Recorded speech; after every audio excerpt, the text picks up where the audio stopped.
Welcome to the Underground Nation podcast, where the lights stay low, the truth stays loud, and the underground always has a voice.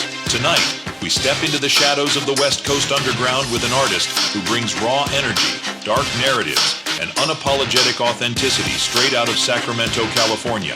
This is an artist forged in gritty reality, blending horrorcore atmosphere street with level storytelling, sharp bars, and a catalog that refuses to play it safe. From projects like The Devil's Advocate and Probable Cause to his latest drops pushing the limits of independent hip-hop, this guest represents the hunger, the grind, and the darkness that fuels real underground culture. He's not here chasing trends, he's here carving his own lane. Tonight, your host with the ghost, Bounce Ball Boogie, sits down to talk music, mindset, survival, and the realities of staying independent in an industry built to chew artists up and spit them out. Underground Nation, lock in, lean back, and turn it up. This is Lil Sicx.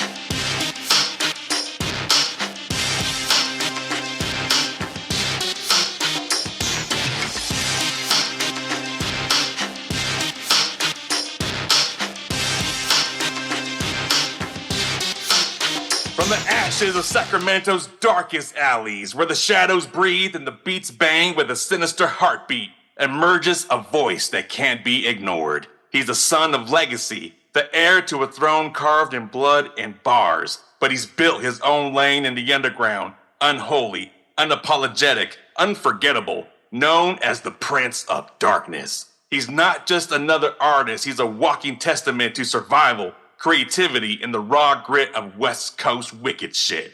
With projects like Hell's Angel, the Prince of Darkness trilogy, The Devil's Advocate, and his most recent Resurrection, he's proven that every track is not just music, it's a cinematic nightmare you can ride to. Underground Nation, brace yourself, because tonight we sit down with the one and only Lil Sicx. Yes, sir. Yes, sir. That's a hell of an intro, man. I appreciate it. That's a fucking Lily. Thank you so much for sitting down with us tonight. I know you're a busy guy, but how are you feeling, my man? Man, I'm feeling good. Got the day off, so I'm glad to get some work done, tap in with you, and get this out, man. It's love. All right. Hell yeah. Yeah, we appreciate you. I wanted to start and ask you, coming from Sacramento and being the son of Sicx, what kind of pressure or inspiration did that put on you stepping into hip-hop? It's a lot of pressure, man. Just to hold myself to that standard, those are the motherfucking Sickness 4 founders are highly regarded as lyricists, rappers, their aura, and everything. So I know I couldn't come out with no bullshit. But that never really even crossed my mind as an issue because I know where I come from and I know my pen is dope. I know what I'm doing. So I respect the craft. I definitely took my time to level up, learn everything I can. I still do to this day. But, I knew what I was signing up for. So, yes, it's a lot of pressure, but, I'm built for this. It's in my veins. So, naturally, He's built for it, ladies and gentlemen. Yes. Do you feel like you're carrying a torch for Sacramento horrorcore, or do you see yourself creating a whole new flame? I would hope so, man. But at the same time, I don't want to keep saying what I'm trying to do. I want the people to just see it and understand it, and the people prepared because all my stuff is not horrorcore. I've grown over the years. I got a new kid. I'm getting older. And I don't like to do the same thing over and over and over again. So yes, my first 4 projects are super dark. I'm always gonna have a couple dark songs on my tracks. On my albums or my EPs. But not everything is horrorcore. That's why I say I'm a horrorcore hip hop artist because if you're a student of the game, there's different types of hip hop. I like a little bit of everything. I listen to a little bit of everything. So when I'm making songs and I'm creating, I don't want to be stuck in a box. I want to be able to do features, commercials, acting. So make jingles, whatever the job calls for. I want to be able to do it. Absolutely. But at the same time, who else is even qualified to do horrorcore and make it dope and not cheesy? So it's like I'm doing both, man. Hell yeah, I agree. It's amazing. But at what point did you know music wasn't just something you wanted to do, but something you had to do? Man, just a lot of real life destiny/fate type of situations. I couldn't ignore the people I was meeting, just people pop into your life at certain times. And it just, the music found me again. I tried to stop rapping. I tried to quit. I used to rap when I was in my teens and my early 20s, but I always was just fucking around just because I knew I was not really good at it. So I guess I didn't value it. I guess I didn't appreciate it. But man, music keeps me going. Making Hell's Angel, it helped me a lot mentally. I was going through a lot of my personal life. So getting into music was literally to get those thoughts, those ideas, and those pains, those traumas on wax, man.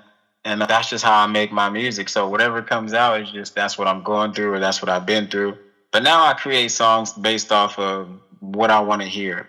But them first few albums, them first few projects, man, it was just trying to get everything out, bro. Absolutely.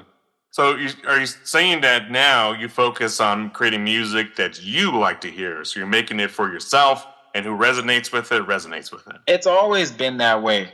It's just that when I was first dropping my shit, I was specifically saying, hey, this is the Sacramento sickness. My projects had to reflect that. After Hell's Angel, The Prince of Darkness 1, 2, and 3, I wanted to make some different statements. You know, I felt different at the time. Times passed, things happened. So I just naturally grew, man. But I definitely want to be known as a horrorcore rapper. I'm not ashamed of it. I'm not embarrassed of it. These motherfuckers nowadays are lightweight, kind of, acting weird and or hiding behind it, or just basically like not accepting it, not embracing it, man. If you do horrorcore, keep making horrorcore. Let everybody do what they're going to do. And you don't have to only make horrorcore. That's another thing. Yeah. If you make horrorcore, why is it looked upon like, hey, you can't do nothing else? Like, man, I make dope music, man. I do music with everybody. I feel like we can all learn something from each other when we collab. And I just carry that with me, man. And I just try to make dope music. So if it's a gangster beat, you're going to get a gangster Lil Sicx verse. If it's a horrorcore beat, you're going to get a horrorcore beat. I mean, a horrorcore verse. But if it's on some fly shit, then we're going to be on some fly shit. I know how to switch it up. I know how to stick to topic. And we're going to make it work. Yeah, absolutely. Fuck yeah. If you're loving the Underground Nation podcast, but wondering how to show support, we got you. Head over to Bounce Ball Boogie's TikTok shop and gear up with Underground Nation sweaters, tees, bumper stickers, and more. Plus exclusive Bounce Ball Boogie merch straight from the Boogieverse. Represent the host with the ghost in wicked style and discover the wild characters born from the mind of Bounce Ball Boogie. Tap in and join the movement under the surface. From listening to your music, I wanted to ask, how do you balance shock value with storytelling, making sure your music isn't just dark, but actually deep? Yeah. I like that question, man, because obviously we got to figure it out. We don't want it to be too ridiculous to where, and then we don't want it to be too serious to where people can't just sit back and enjoy it. So that balance is just, man, what do I think is dope? That balance is just, my opinion on where the balance should be, depending on the type of song. Because a lot of shit, horrorcore can be seen as silly, but shock value, I don't necessarily write for shock value like intentionally. I just write what the beat makes me feel. And if the beat makes me feel like I want to slice somebody's neck off and wear their skin, I'll write that. No, it's not like I don't sit down and be like, all right, how can I kill somebody in this verse? I don't, bro. Like, I just sit down and listen to the beat. And if the beat takes me to a dark place, if the beat takes me to a world where something's going on in my mind, I literally say that out loud, a couple bars, and then start writing, man. So it's like, the shock value is just because that's just how my mind is. Absolutely. So is that where you start? The instrumental, you got to feel the beat, and that's when the words come to you, or the words come to you first, when you're looking for a beat? There's different situations. I don't like to force anything with my music, so sometimes I will have a concept, Sometimes I will go into a song saying, okay, I don't want no N-words or no curse words in the song. But other times I'll have a fucking nightmare and just wake up and and put that into music form. Sometimes I'll fall asleep to First 48, and put that into music form. Finding the right beats for those situations is a tough task sometimes, but a lot of the times I just have like premonitions, flashes, and I just see things in my mind when I hear music or I think of music. So I'm just trying to write what I see in my brain. And that works for me, man. You mentioned a few minutes ago, you find love in all different realms of hip-hop. Which artist inside or outside horrorcore shaped your sound the most? Besides, the obvious three, Lynch, X, and Six. I listen to a lot of Chewy. Who else I've been listening to, man? A lot of Wayne, old school Wayne. I listen to a little bit of everything, man. But La Russell, like people, I don't think people would think that I listen to La Russell, but I think La Russell is amazing as an artist and as a teacher, as a mentor, as a motivator, man. You know, public speaker. He does a little bit of everything, and he does it with a positive, great heart. So I think he's dope, man. So really, I just listen to whatever comes in my aura, man. And if I like it, I'll keep listening to it. Hell yeah. Right on. Hell's Angel was your breakout. What headspace were you in when creating? Man, that's a beautiful question. I was in a dark headspace, man. I was basically, that album was a suicide note, to keep it all the way 100. I've told it. I don't like to glorify nothing, but I was suicidal. I was depressed. I was trying to find myself all over again, man. I was just going through some real life shit, bro. Gambling addiction. Just going from having my shit together to not having my shit together. Mentally broke me, drove me crazy. You know, I got a wife, I got kids, I got a reputation. I have standards that I hold myself to, and I wasn't cutting it. And I fucked my whole life up, bro. So that's why you hear the pain. That's why you hear the anger. And Hell's Angel was also me writing from a younger point of view, because I was a little bit older when I got back into music. So it's not necessarily everything from that time, but it's also like memories from my childhood, you know, sampling songs that I grew up to from my childhood. So it was really just my life, bro. Like I really am just myself, and the shit I go through was, you know, good and bad. I put it in the music. So Hell's Angel, title Hell's Angel, I felt like I was going to hell, but had a good heart. You know, I'm just trying to do right and fix my wrongs. So yeah, that's deep. Well, on behalf of the entire Underground Nation, we are thankful that you decided to stay with us and fulfill your prophecy, be there for your family and kids. Man, I appreciate it, bro. I didn't bring it up for that, though. But that I know what the headspace was, bro. Like, but I've been there before too, so I understand. Yeah, you go listen to that album. Go listen to Conscious. That's me talking about my conscience. Go listen to. I got like a little love letter to my wife on that shit. Like, you know. So it's really, that was the concept of the album, man. But doing the music, doing the features, just getting my feet wet back in the game, finding my headspace, staying busy, staying productive, making some money. It changed me in a positive way. So I'm appreciative of the project, man. That's the project that saved me. I don't know what the fuck I was gonna be doing if I didn't start rapping again. So the music saved me, man. The Prince of Darkness series feels like a saga. What story were you telling across those volumes? Man, I would have to listen to them again. But all the Prince of Darkness EPs were produced by Devious One. So the first one, I think I don't know. I'm trying to remember it correctly, because I know he might watch this and be like, nah, that wasn't it. But and once we did like 3 or 4 songs, we were like, we might as well make this. And then I just sprinkled some features on there. But then the second one, we had like a little concept. We wanted to create some scenes, you know, some scenery, do some purposeful imagery with what we're doing and how we're setting up to eat. But that's all Devious One, man. He basically, the first one was beats randomly sent, and then we made it to EP. The second one was the concept. The third one was like, hey, these are all the beats in order, and I just fill in the gaps with my raps, you know? So the third project, we were basically like a machine, man. And we're working on another one right now, so there might be 4 on the way. Dang, watch out now. Get a lookout. Yeah. Shout out to Devious One, though, man. He's getting back into it. We make dope music, and he understands the sickness, he understands the darkness, and he understands that it's therapy for us. So we basically just pouring our heart out with the music, man. It's incredible. Can't wait to hear it. The Devil's Advocate.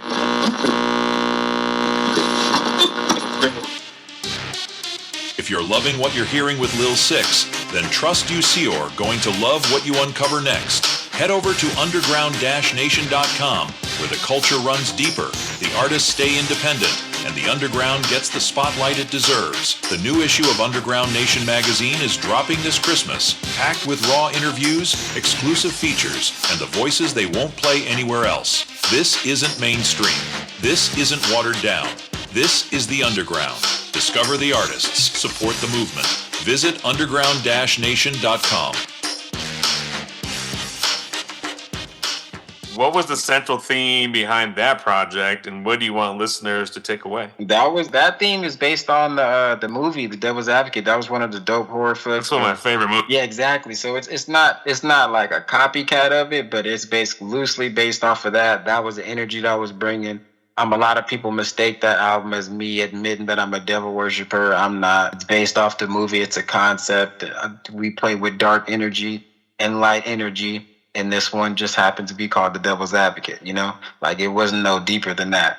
But with the album, we had a few singles on there, like Put One in the Air. We put that one on there. That one's kind of dark, talking about slavery and just another concept of why do we accept this type of behavior, the racism in the world. And then we got songs like Limit Break. I wanted to do some upturn shit, some turned up shit, I should say, just to have some fun to perform. And man, we do a little bit of everything, just how I'm feeling, the beats, like I said, what they tell me to do. And the first round of that CD or that album, I sent it to my manager and he was like, it's not dark enough. And it's because my life was getting better, bro. Like, things are getting better. It's hard for me to dark, depressed shit when I'm happy. So I'm like, fuck. I listened to it again. I'm like, it's called The Devil's Advocate, and it isn't dark enough. And it kind of made me salty. Like, what the fuck you mean it's not dark enough? I was like, all right, fuck it. Then that made me mad. And that's when I went to go put in songs like Creek Call. And it's just hella dark hardcore coming out the gate. Like, fuck what everybody got to say. And that's that came about, man. Incredible. Your newest work, The Resurrection. What are you resurrecting? Man, I got one that's newer than that. I meant to say something earlier, but I don't want to be an asshole. So if you have a resurrection question, I'll still answer it. But my latest one is cross prevention. Cross prevention. That's my latest one. But whatever you got to ask me about resurrection is good. Let's run it. Well, I totally missed the new one. I was totally bumping The Resurrection before we even got on the podcast here. That's all good. That's a good one. If that's your first Lil Sicx project, that's a good one to start at. If not, Hell's Angel, of course. I started Hell's Angel and just kind of progressed away. But what are you resurrecting in yourself and in the culture with this album? Man, like you said, the word culture, that's the sickness culture, the way we carry ourselves, the standard that we hold ourselves lyrically, just not doing weird shit for clout and just being a solid nigga. You know, that's rare these days for some reason. I don't know, man. That's just what I bleed, bro. That's just Amy. That's what I was raised around. That's my favorite genre of music. And I'm just a living second generation of it, man. I'm just going with the flow. The sickness is in me. The sickness is in you. Yeah. I wanted to ask, because you mentioned coming from a dark place and depression, and now you're evolving to a happier, subtle life. What demons did you battle when you were not in the booth? Gambling addiction, withdrawals, just childhood trauma for the shit that my dad went to jail for. That's, you feel me, forbidden to really say, but if you know me, you know my name, you know where I come from. It's a part of my story. I can't act like that didn't affect me or still doesn't affect me. Losing homies to the streets, you feel me? Motherfuckers getting locked up, getting killed, overdosing, family. Just real life, bro. I mean, it's just real life, bro. And I guess not everybody's life is this dark. I don't know, but you know, all the shit we go through, bro, I gotta get it out somehow. You feel me? Absolutely. I gotta get it out though. That's the main reason why. That's the main reason why we try to take that extra step with each artist that we talk to and trying to help them and educate them on what they could be overlooking and maybe could implement to better themselves and their business and their family. You never know. Yeah, man, just real life shit, bro. Like, that's really what it's about. And I don't be trying to be on no dark shit every single day. But when it comes to making music and purposeful topics, I want to make shit that helps people. I want to make shit that gets people through the day. And sometimes having some dark, crazy mob shit to listen to, you know, will keep you from doing some stupid shit. You just have a concert in your car and get to work. You get to work, you go in there and you do your thing, man. You kill the game, you kill your task for the day, you kill your gym workout, you feel me? It's not about causing harm to others.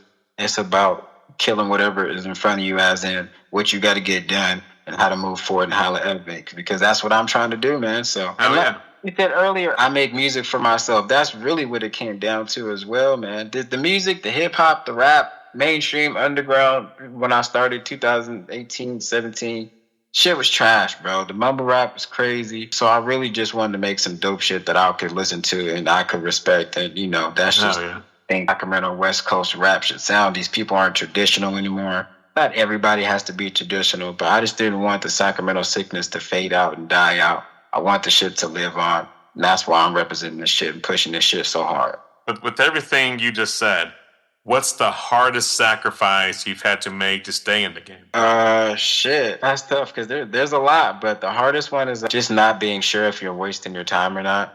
not being sure, not being sure if you're making the right decision to do this shit, because it's not hella rewarding. You don't get hella money. The shit is hella hard. The people are hella fickle. It's scary to share your story. You feel me? So it's like I could just go to work and shut the fuck up and be okay, But the music is fun. The people that I'm interacting with, that I encounter, that love the music, that love the sickness, they're dope. We listen to music, we share ideas. They support, they buy shit, man. So really, man, this shit just got fun, bro. And if I'm having fun and I'm still doing what I love, I don't think I can stop the music. I tried to stop, like I said before. The music just comes out of me, bro. So I'm just gonna stop fighting the shit and just make the shit. Yeah, don't fight it. Stops coming out. Just let it keep going, please. That's what I'm doing, bro. That's what I'm doing. And it's opening doors. And whenever it opens a door, I take that task seriously. I train myself to the occasion, and I try to go kill it. You feel me? That's what I've been doing. That's why I'm here. Like, I didn't speaking to today, man. I was like, let me just get myself ready, and we gonna go kill it. That's it. That's where I found a passion with doing podcasting, because I've been able to preserve your voice as the person you are today, telling the story how you want it told. So God forbid, when that time comes, we leave this planet, our younger generations can always revisit this, hear our voices, and be able to hear the story that we have to tell. You had, in your career, you've worked with legends like Brother Lynch Hung, Spice One, and many others. Which collab meant the most to you personally? That's tough, bro. They all mean something, man, because they all came at different times in my career. I'm learning stuff. I'm hearing old stories about the Sick Made crew, because everybody has a different connection to the sickness, So honestly, I would just say anybody involved with the sickness, like anybody that fucked with the original sound of Sacramento, those are the most fun people to collaborate with. Obviously, Lynch, X, Sicx, but like Keelan was raw as fuck, and I know Keelan grew up off this shit too. So it's like you get in the rap with your childhood heroes, and you get in the rap with your peers, and then you're also pushing forward a new version of the sickness. And to me, I just thought that was dope. Making combinations that we didn't get. Like, I'm a fan of this shit first. So it's like when I was making my shit and getting features, I want the real motherfuckers on there. I want the real spitters on there. I want the motherfuckers that was really outside, that really know what they talking about, and that really spit raw shit. And that's what I do with everybody, man. So it's tough to just say which one was the most important, but I don't know, bro. I can't even, and I appreciate everything, bro. So I can't even say which one specifically. Maybe it hasn't happened yet. I'll let you know. Oh, yeah, I respect that. Right now on the Underground Nation podcast, this is Lil Sicx with Refuse to Lose. Turn it up.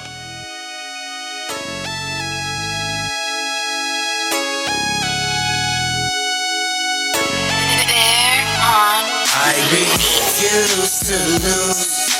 Fuck them 22s. I got an AP10 and a throwaway tech line, so you know you can't fuck with mine.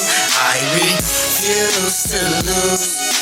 Fuck them 22s. I got an AP10 and a throwaway tech line, so you know you can't fuck with mine.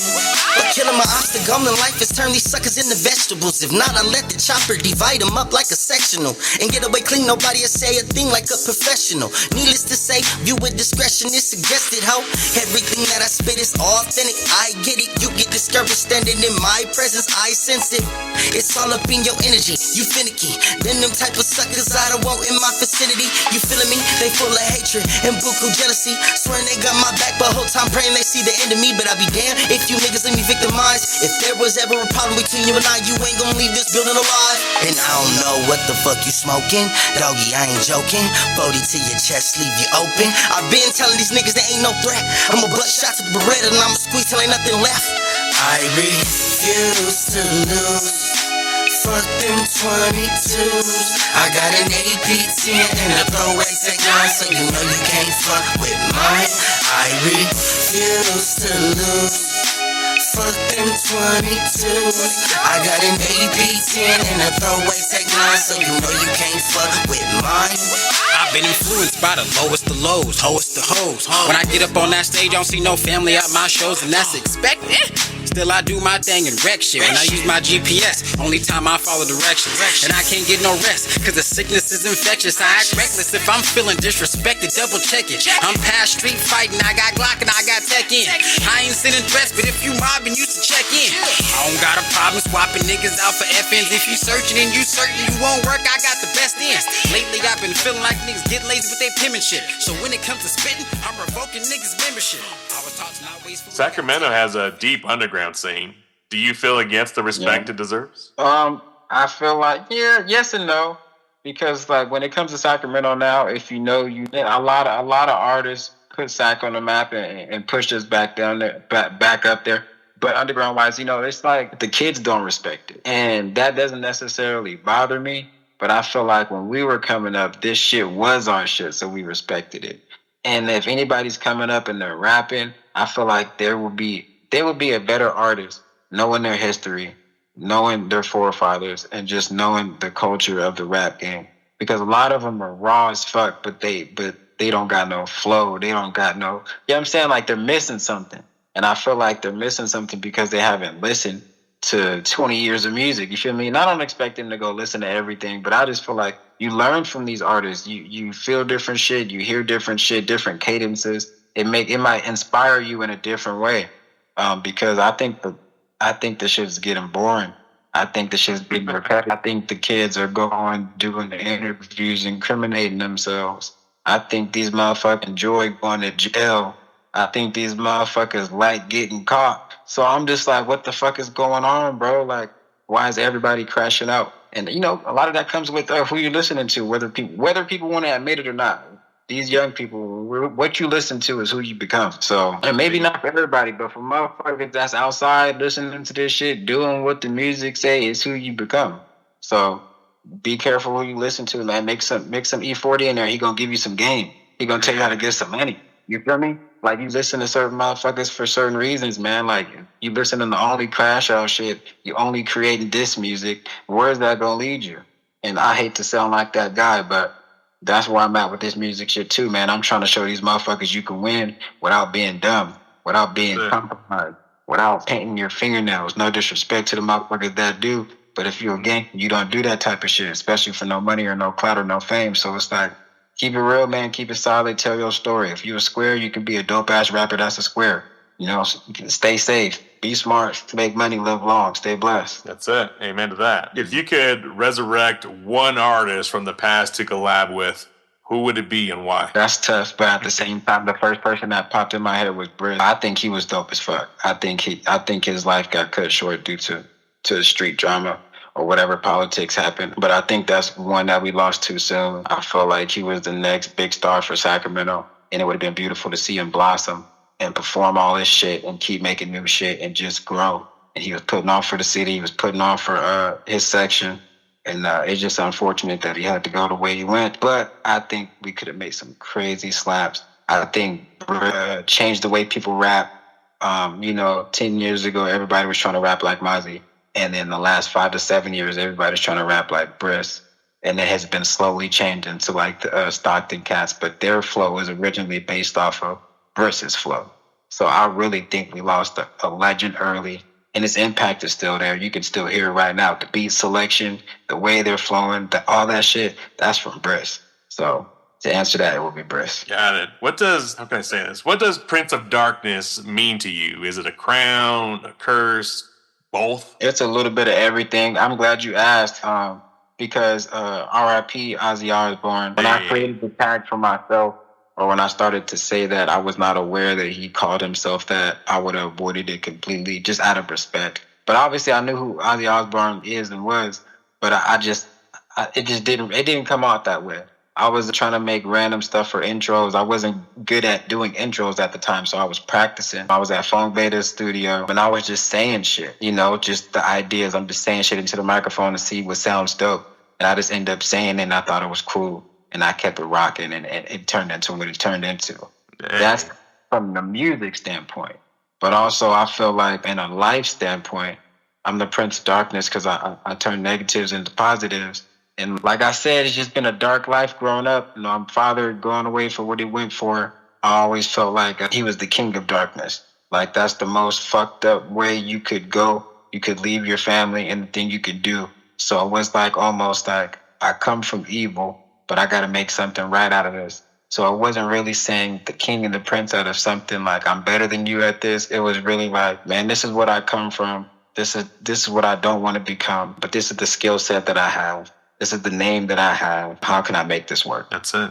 And that's where the other side of the Prince of Darkness comes from, just because of all the dark shit I grew up around, all the shit I was exposed to, and all the shit I had to go through and pull myself out of. So it really means something to me. Like, it's not just to copy anybody or to sound cool. Absolutely. If your music could do one thing for the listener, scare them, heal them, inspire them, which would you choose? As a horrorcore artist, I want to say scare them, because if you don't scare them a little bit, are you really doing your job? You know, it's supposed to be spooky. But at the end of the day, like I said, I want this music to help people, man. For some reason, this crazy ass shit that we listen to helps a certain type of person, or it helps people. I know it helps me. It helps me get through days. So just help people, help people do right, help people not give up, you know, give people hope. You know, I changed my life around. I'm doing the best I can. And I just wish others can do it as well. And also the Prince of Darkness was just to get people out of the darkness. I feel like when you want to rise up in life or you want to help somebody, it doesn't come from the right person. It won't work. If you haven't been through nothing, if you're spoon fed, so you know, silver spoon fed, the person you're trying to help might not even want to take that advice just because they feel like you wouldn't understand. But I feel like when you really been down and out, when you really been homeless, when you really been hungry, when you really have to choose of doing right or doing wrong to survive, I feel like you know, you got a voice, you got to use it, and you got to help the people that were down there with you and give them a chance too, because people helped me. Absolutely. I had a good friend out here in Denver. He was an upcoming hip hop artist, and he saved up money for a long time, like at least 2 years that I was aware of. And he finally invested and bought a store, and he was building a recording studio in there, and he was going to sell merch and whatever in it. He had this shop for only 2 weeks before these fools, haters, I call them, went in there, gunned him down, left him dead, robbed him for all his equipment, took everything out of his store. And he was a good friend of mine, and I knew his family, and having to watch them grieve and then have to find ways to fundraise for him. I just kind of realized from that, like, how close to home we don't think about. We're chasing our dreams, and we kind of overlook things that we're kind of putting ourselves at risk. That's the situation, man. Yeah. I wasn't ready for that one. I'm sorry for your loss, though, bro, because you sharing a personal story with me. I'm sharing personal shit with you. I'm sorry for your loss, man. That sounds shitty. Yeah, but that's when I realized that a lot of artists, especially in the underground, they don't have the education that those that have success or are doing it big, and we don't have that education. We're just throwing money out there, making what we think is right, and throwing it at the wall and see if it sticks. A lot of us don't even have a plan. We're just doing what we think is right. Yeah. But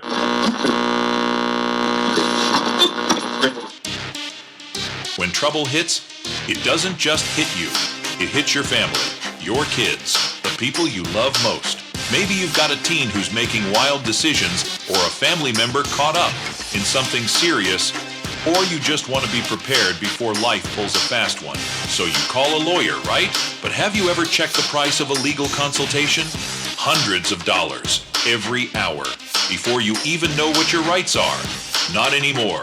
Contact Bounce Ball Boogie, because he's partnered up with a local law agency that gives you unlimited legal consultations for your whole household, from real, licensed attorneys with no hourly fees, all for $38 down and just $28 a month. Your rights deserve protection.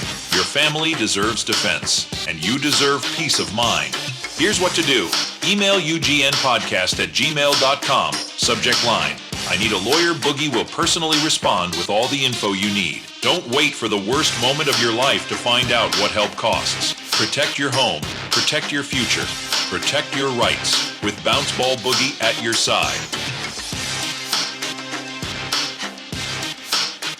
with that said, do you think horrorcore mirrors the real world more than people realize? Yeah, people just, bro, and nothing besides, like, obviously, like, weird, you know, just like doing stuff to kids, kidnapping people, just the obviously weird stuff, even though that happens in real life too. But what I'm saying is, nothing that we're saying in these songs hasn't happened in real life. So when people hear certain things on the song and they act like it's too crazy for a song, it's like, bro, watch the news. But go out. What the fuck do you see every day?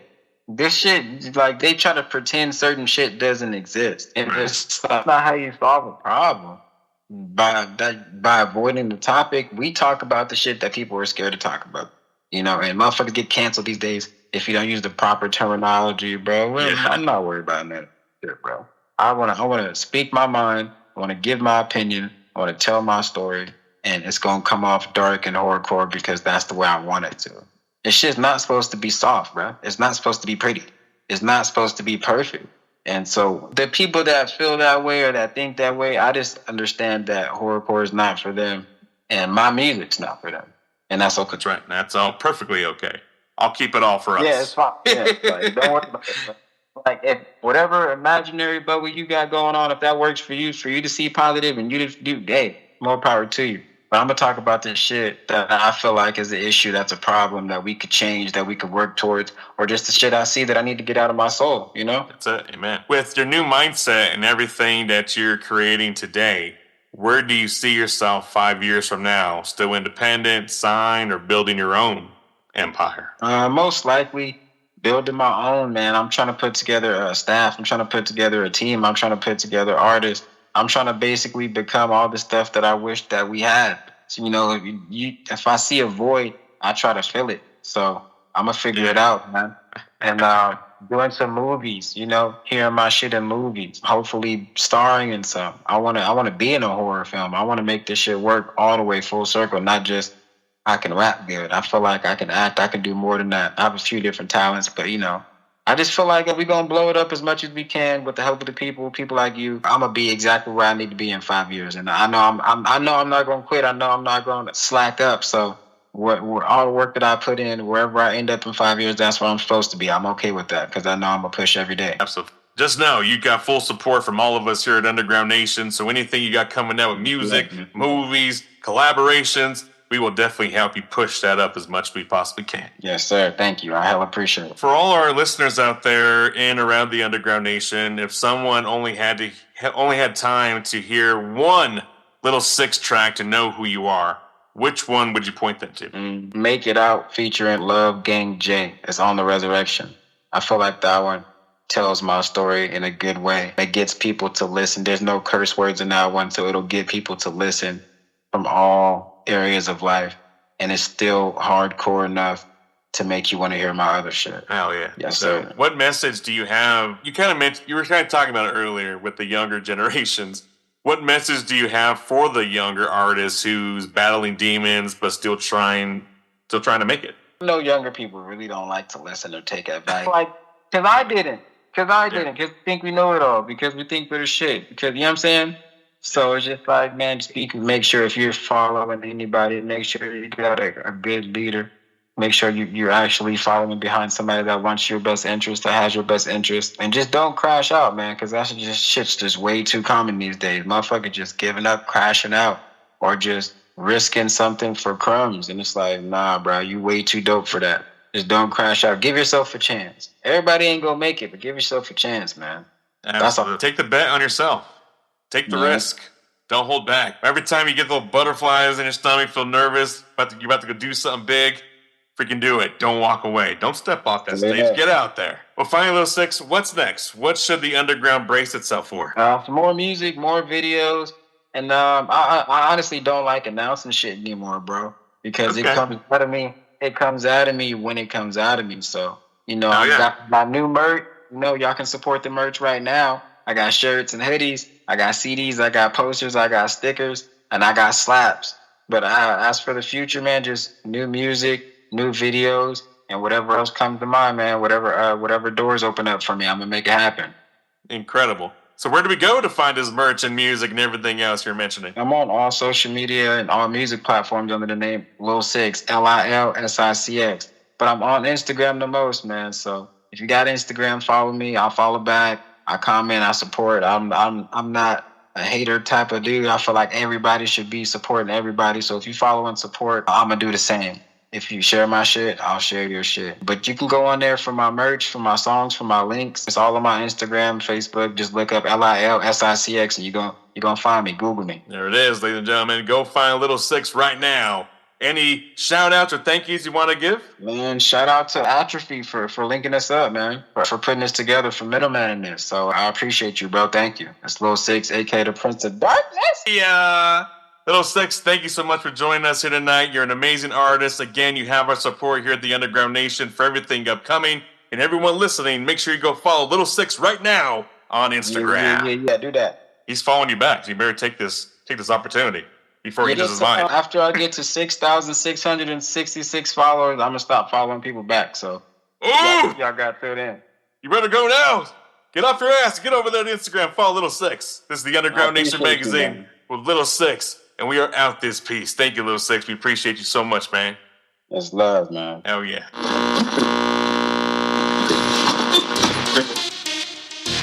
That was another killer episode of the Underground Nation podcast with your host, with the ghost, Bounce Ball Boogie. Be sure to like, follow, and subscribe to our guests on all social and streaming platforms, and show your support for the Underground at underground-nation.com, where real music lives, loud and proud. Until next time, keep it raw, keep it heavy, and keep it underground.